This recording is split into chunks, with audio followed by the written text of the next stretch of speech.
Hello, my name is Shulamit, and I'm the creator of the MediSounds process. Every Sunday at noon, I host a Zoom meeting for us to explore wisdom teachings and experience the healing power of MediSounds. These meetings are made possible by generous donors. Please help this site thrive by liking and subscribing, and please join our newsletter at greatoctave.com to receive notices of our events.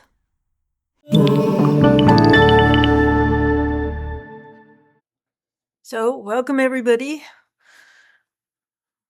wherever you are. I'm in the Northeast, and we have our second snowstorm in a couple of days, and expecting a windstorm tonight, so it's definitely February. For those of you who are new to the meditation, I always begin with a short talk. That's followed by my sounding to you, using MediSounds to you, and then asking you to sit with that in a silent meditation for a few minutes. And then we close with your making a few sounds.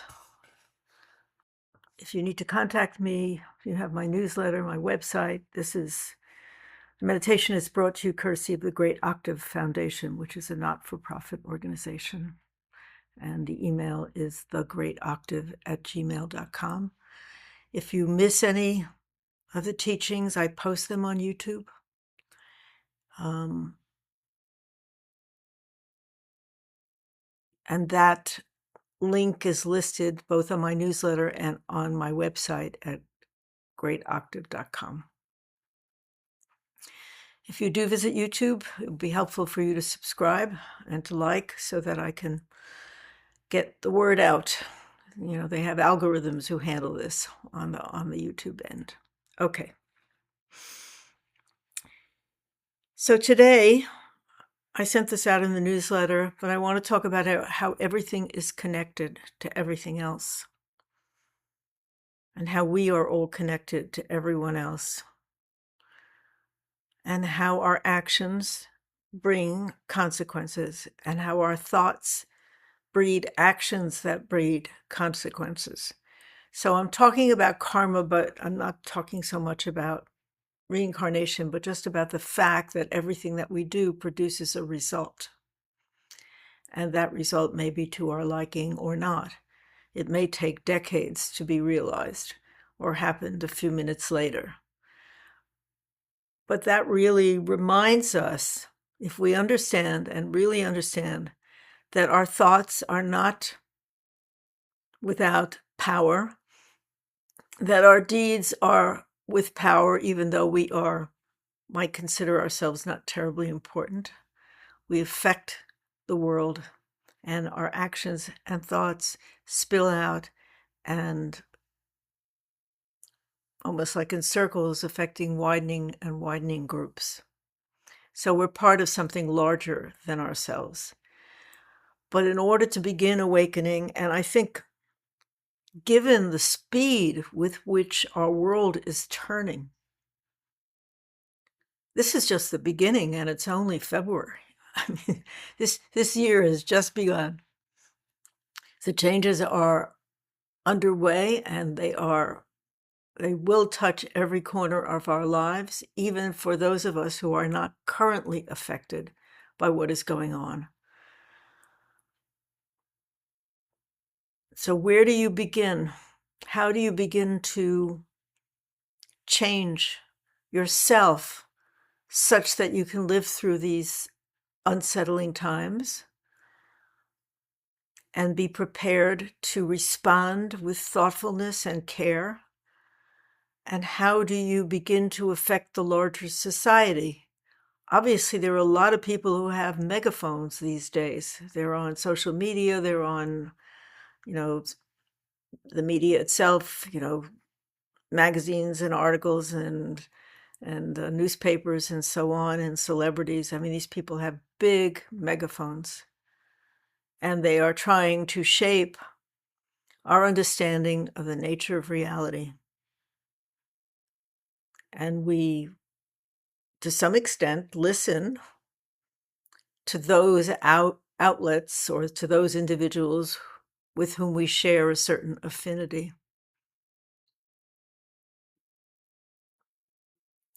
I'm not saying this is bad, I'm just saying be alert. Because what you have to do is not so much engaged in the outside world. You should be engaged in the outside world. You should be doing what you should be doing. I am not advocating passivity, but I am asking you to pay attention to your inner world, because this is where your strength lies. Obviously, the noisy ones get all the attention and can actually affect our lives through policy and other means. But we also have power. We have an inner power which can bring us stability, which can bring us clarity, which can bring us the ability to withstand even very, very difficult times. And there are plenty of examples in history of people who have stood up and who have had, and sometimes at great cost to themselves, but they have stood up and they have had an influence. Just because you can't talk about something doesn't mean that it's not actually happening. So I urge you to take the practices that I teach you and to heart, and to realize that it's not sufficient to just deal with the surface of your life. You know, it's not enough. These are times that are calling upon you to raise your consciousness.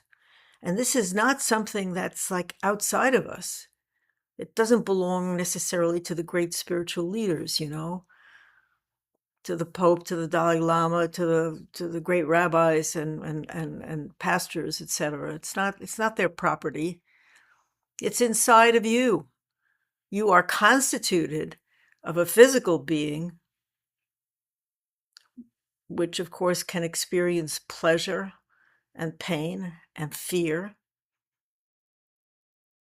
But you're also constituted of a spiritual being. That's also part of who you are. It's obscured.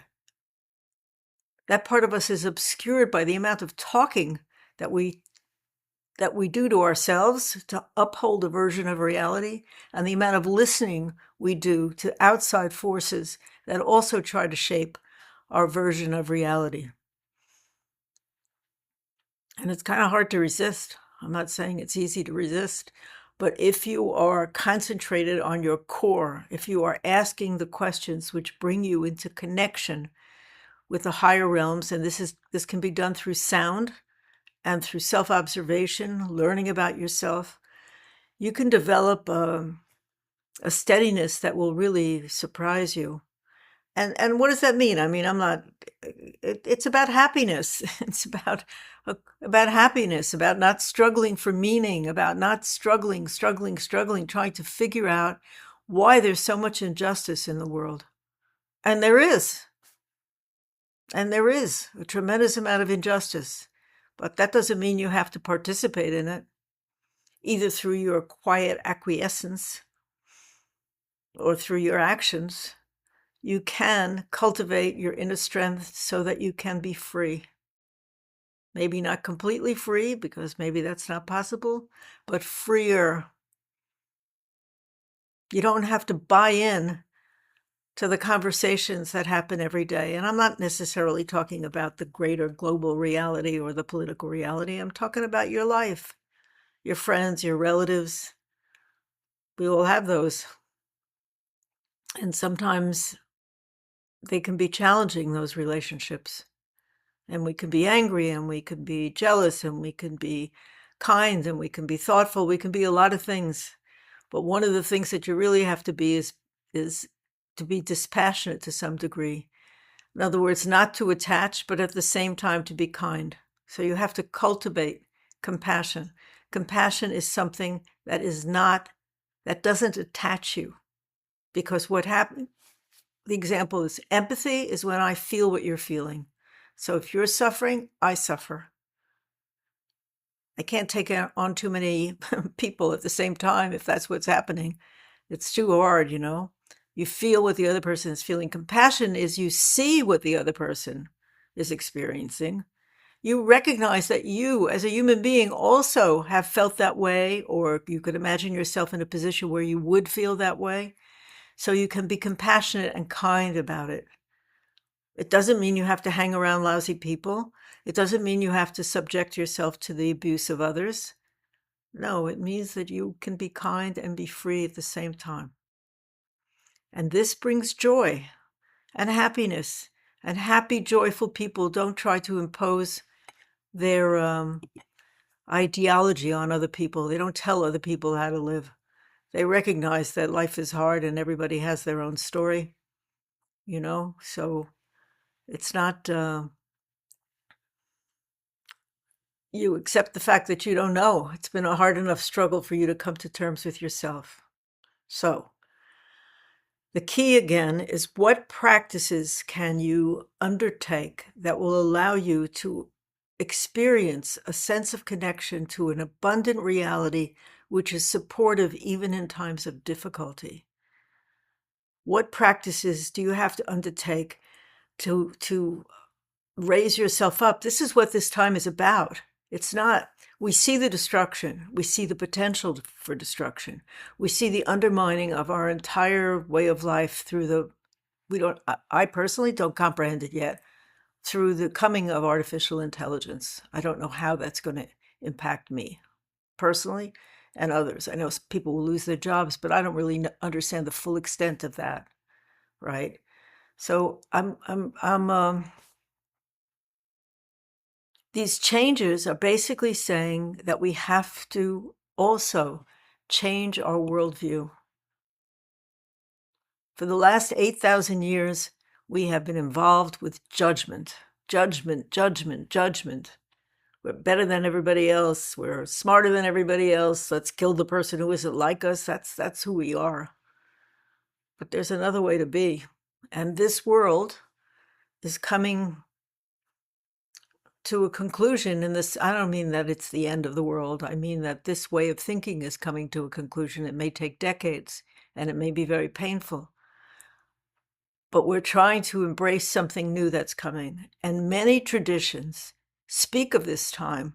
That includes within Judaism, Christianity, and the Hopi Indians, and the indigenous cultures. They all have this vision of this particular time as being devastating and yet emerging into a new world. And we can participate in that. We can be part of the people who are pregnant with ideas, who bring these ideas into the world. It's the small voices that ultimately make their way above the noise and the war and the killing, and they make their way slowly into the consciousness. So this is our responsibility. So it's not enough to just go about business as usual. You really have to undertake practices. So, as you know, a little bit about my work. I'm just going to do it now, and you can contact me if you want to know anything further.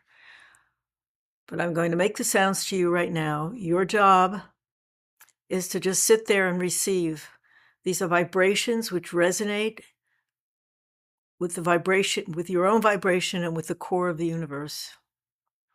And when I'm finished, I ask you to go into silence and meditate in silence for a few minutes. You might find it easier in the sense of, people always say you have to empty your mind to meditate. These sounds will help you relax your mind and not be so busy talking to yourself.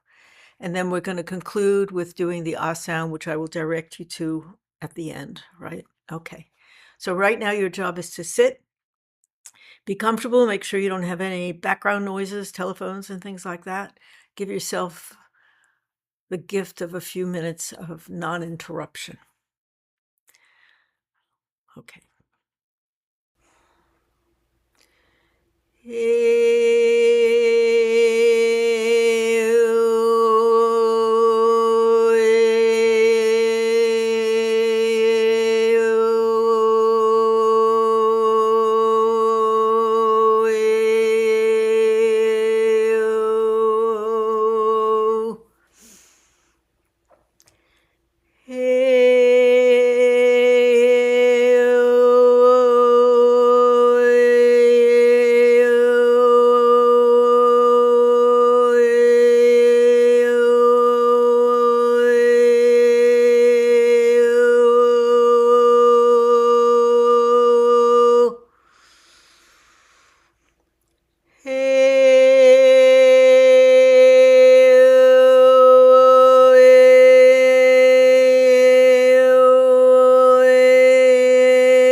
Thank you for joining me today and being part of our community.